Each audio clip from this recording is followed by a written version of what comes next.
Good morning and welcome to Better Thyself segment of Dr. Lamba's weekly call.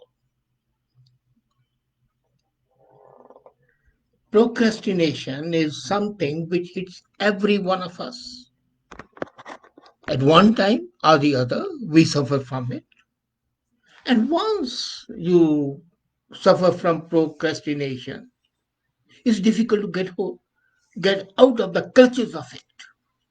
It's very difficult. But yet, there are ways and ways of overcoming this attitude because this is basically an attitude and you can do it. So today we are going to talk how to beat procrastination. What is procrastination? This is putting off your work since you are not in the right mood. You can't focus and then you feel guilty about wasting time.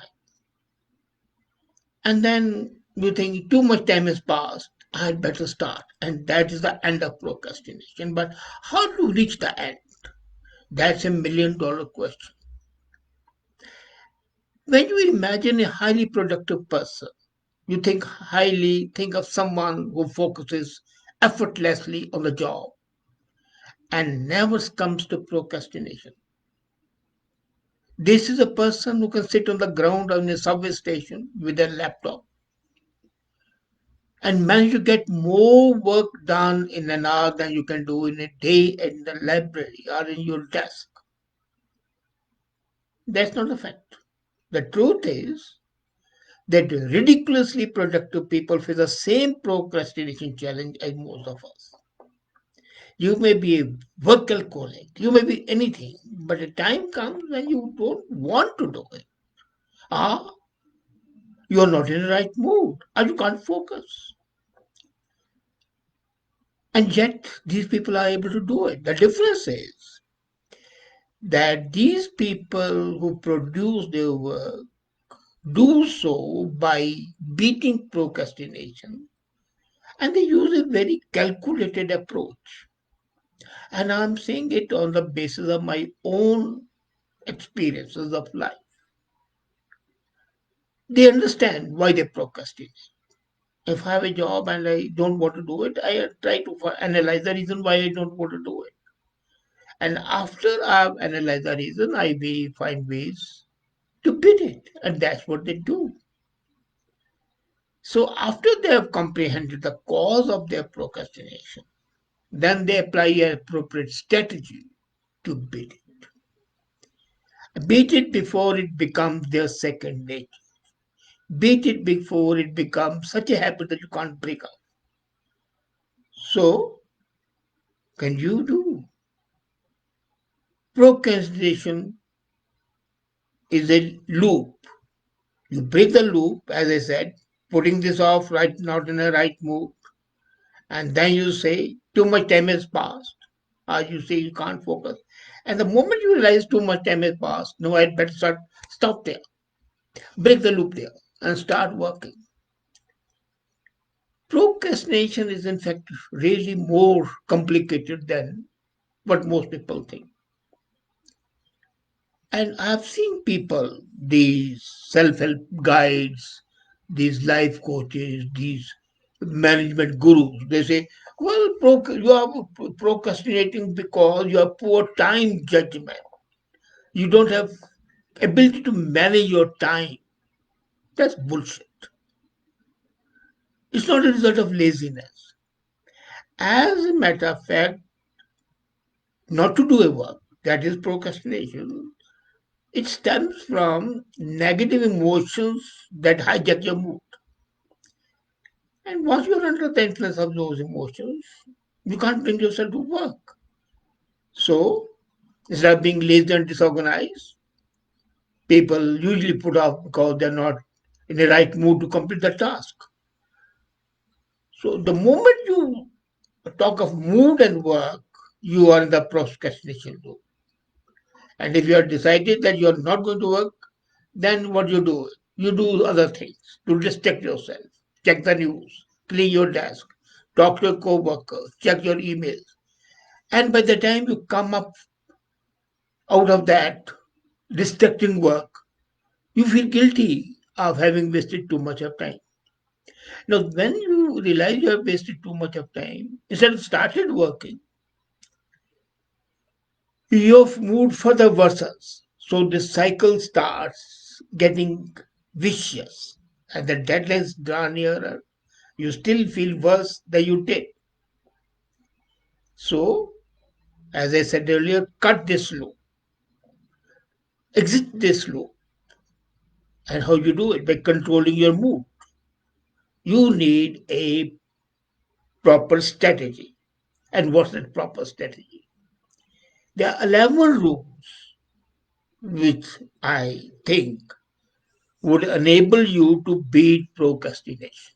And those rules first, figure out why you are not in mood to do the job. Procrastination is, in fact, telling you something much more important. It could be something simple. You might just need to take a break or get something to eat. Your energy level is low, you eat something and you can start working. That can be as simple as that. It can be more complex. You are carrying the team on your back. You are dissatisfied with your job. Job dissatisfaction is one of the biggest reasons of not working.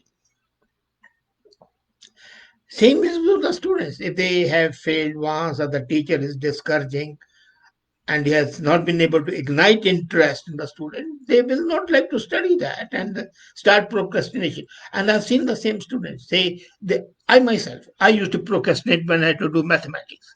But I love reading history and political science and physics and everything. But mathematics, a big no-no. I'll always find an excuse not to do it. So you identify the cause of procrastination. And once you do it, then the next step is remove your obstacle, remove that cause. Prior to getting starting on a job, take a moment to carefully consider the obstacles that can get you in the way. Develop a plan to get rid of them. For example, you might have instructions for a task in your email box. And if you don't do anything, you repeatedly go back to the inbox to see what those instructions are, only to get, and when you go to the inbox, instead of reading that email which is relevant, start reading other emails which have started coming because they are always coming. In this case, your management plan should be to get instructions and start your work. Plan ahead. You can maintain your focus and avoid procrastination. Third, jump right in no matter what. Well begun is half done. Don't forget that proverb. Well begun is half done. It's difficult to get started. And once you get started, you can do it. It might be staring at a blank document or standing on a beach on good morning. You want it, but you have got to start it and start right away. You know, you can edit something which is wrongly written. You can't edit a blank page. So when you start doing the job, you have started writing. In fact, I'm giving an analogy. So focus your attention. Then, once you have started work, stay on the job, and then cut holes. Why do we procrastinate? Because we are intimidated by the size of the project. It's too much. We can't do it.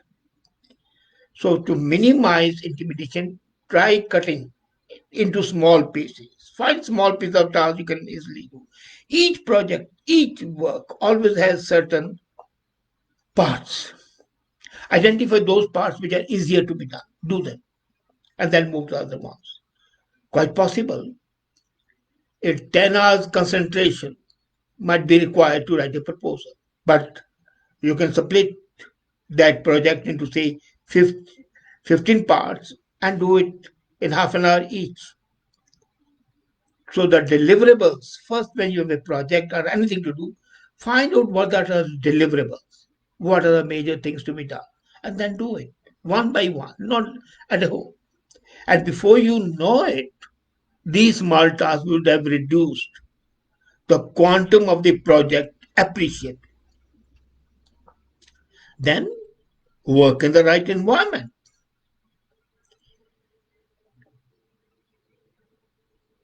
Right environment is most important for any job to be done.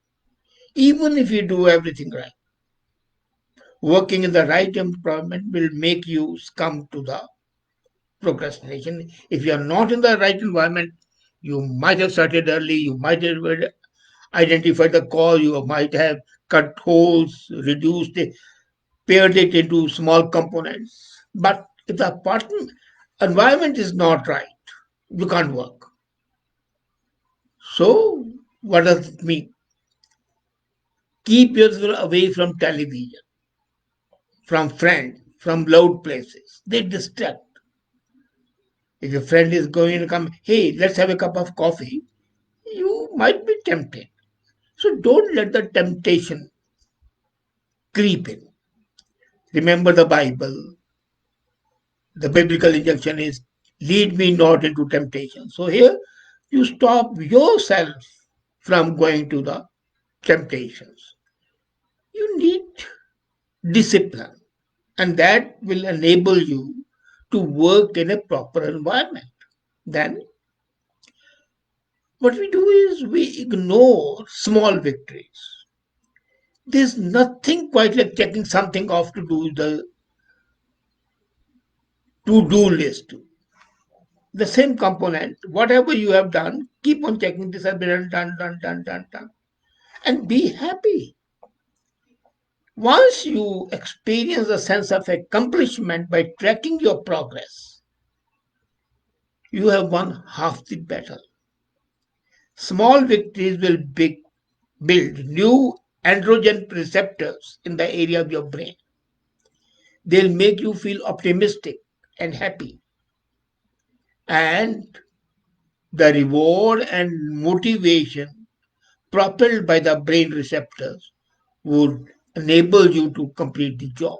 The increase in androgen receptors increases the influence of testosterone, which further increases confidence. It's a medical situation. You've got to do it. The sense of achieving something has to be accepted and appreciated. This will enable you to build mental strength to tackle something big. Remember, always remember, it's not about doing small jobs, a small task to do big jobs. It is including small jobs to do big jobs. And these small jobs, when they are done appreciably, they constitute the big job. The drops of the ocean combine to make an ocean. Don't ever forget that. The grains of sand combine to make big deserts. Don't forget that. The bricks laid on one another make houses and bungalows. Don't forget that. Then get real. What happens is we set unrealistic goals. So be realistic. Don't, because the moment you set an unrealistic goal, you are going to be discouraged and come to the negative moods.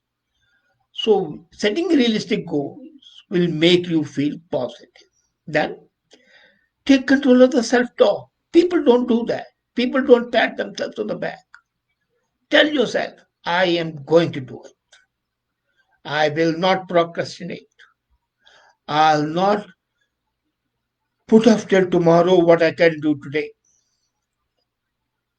There was a study done, and the participants were told not to think about a white bear. And it turns out it was impossible to avoid thinking about something that you tell yourself. I remember a tale told by my dad. He said that somebody went to a sadhu, an ascetic, and asked him a recipe for success. He said, well, look here, take this mantra, recite it every time you want to work, but don't think of a donkey at that time. And then, whenever you recite that mantra, he would think of the donkey. And he was not successful. But then If the donkey here is you're saying, well, I'm successful, every time you do something, I'm successful, that will motivate you to work better. So take control of the self talk. Instead of telling yourself not to procrastinate, think about how you will do it and how great it's going to feel when it's done. Oh, I'm going to do great. I'm going to be successful. This way, your mind is fixed on the action you want to take instead of the behavior that you want to avoid. And that is a job which is worth million words. Then don't be perfectionist. Many writers spend countless hours brainstorming character, plot, write page after page, which are never included in the books, or the first draft, the second draft, the third draft. They do it because they know their ideas need to be developed. The scientists go to the lab, carry out experiments, hundreds of experiments, before one experiment fructifies. But they're not perfection. They want each experiment tells them something. So you tend to freeze up when it's time to get started. The main thing is starting. So, as I said earlier, write a bad page because you can edit it. Do something wrong even, but do it. That's the most important thing. Then focus on the results. It's like that going to a dentist.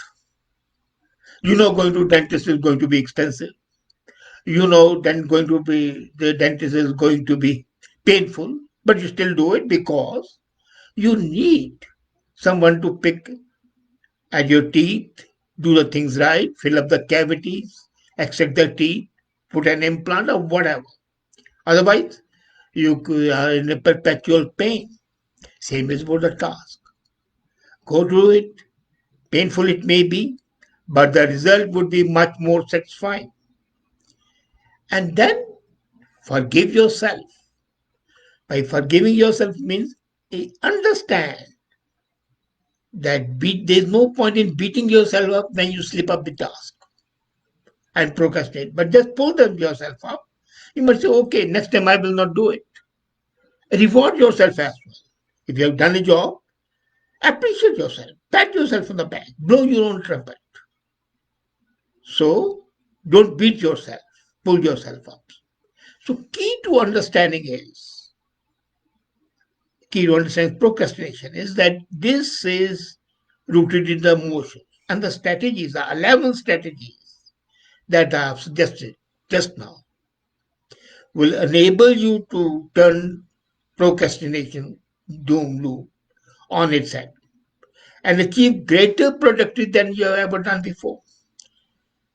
It's easy to get over. The problem is we always try to avoid issues, and avoiding issues is never desired. You have got to understand that the moment you do try to avoid or put off, you are inviting procrastination. And that is not done. Think about it.